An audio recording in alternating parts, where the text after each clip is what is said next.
بالله من الشيطان الرجيم. بسم اللہ الرحمن الرحیم.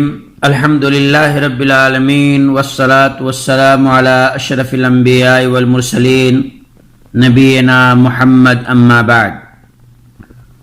محترم سامعین کرام، گزشتہ آڈیو میں شب برات اور عصر حاضر کے مسلمان کے بارے میں چند باتوں کو قرآن و حدیث کی روشنی میں عرض کیا تھا. مزید باتیں قسط نمبر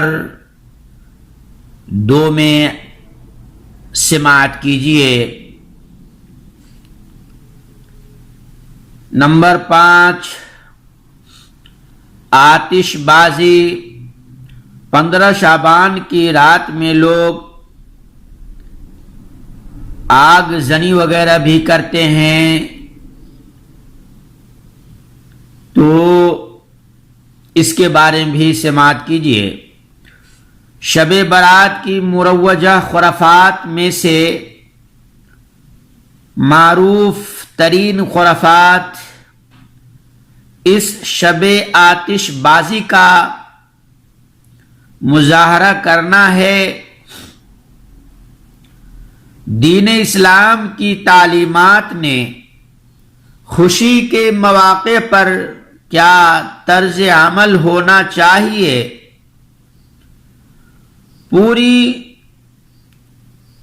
شرح و بسط سے بیان کیا ہے. اسلام اپنے ماننے والوں کو فضول اور سطحی قسم کے حرکات سے باز رکھتا ہے. آتش بازی سے مال کا ضیاع لازم آتا ہے. شریعت نے فضول خرچی کرنے والوں کو شیطان کا بھائی قرار دیا ہے. شب برات کے موقع پر مساجد میں خصوصی چراغاں کرنا اور اس کو خوشبودار بنانا دراصل برآمدہ کی گھناؤنی سازش کا نتیجہ ہے. جیسا کہ شیخ ابن العربی اپنی کتاب المنکرات صفحہ نمبر 76 میں تحریر فرماتے ہیں، مسجدوں میں خوشبو کی دھونی رکھنے کا سب سے پہلے رواج یحییٰ بن خالد برمکی نے ڈالا. یحییٰ بن خالد برمکی خلیفہ وقت کا وزیر اور درباری تھا. اس کا مقصد مجوسیت کا احیاء تھا، زندہ کرنا تھا. سامعین، آتش بازی وغیرہ میں ہندوؤں کی دیوالی اور عیسائیوں کے کرسمس ڈے سے مشابہت پائی جاتی ہے. لہذا ایسا کرنے سے ہمارے نبی آقائے نام تاجدار مدنی احمد مصطفیٰ محمد مصطفیٰ صلی اللہ علیہ وسلم نے منع کیا. دین اسلام نے ہمیں کفار کی مشابہت اختیار کرنے سے سختی سے منع فرمایا ہے. نمبر 6، صلاۃ الفیہ. شب برات میں رائج شدہ خلاف اسلام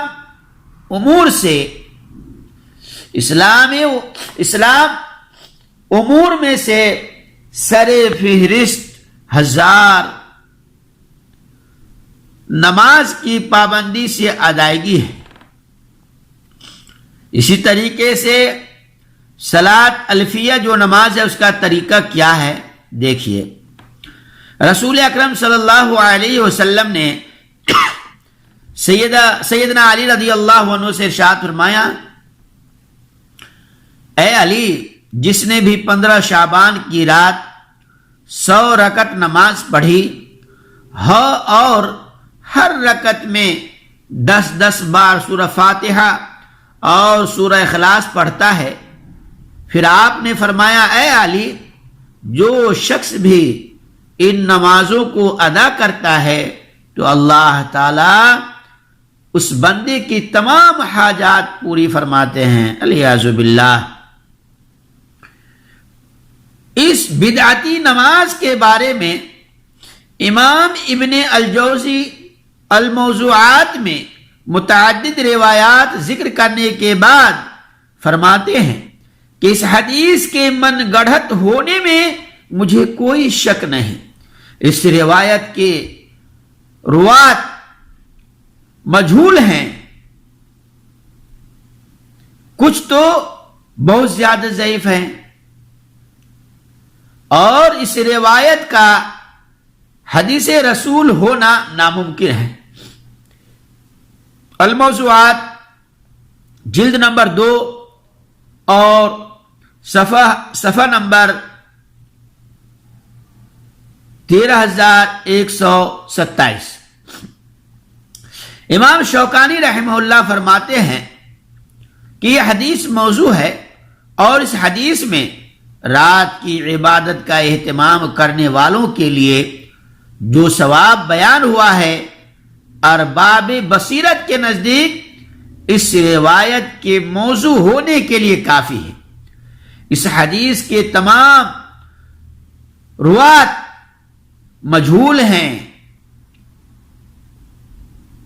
الفوائد المجموعہ صفحہ نمبر 5251۔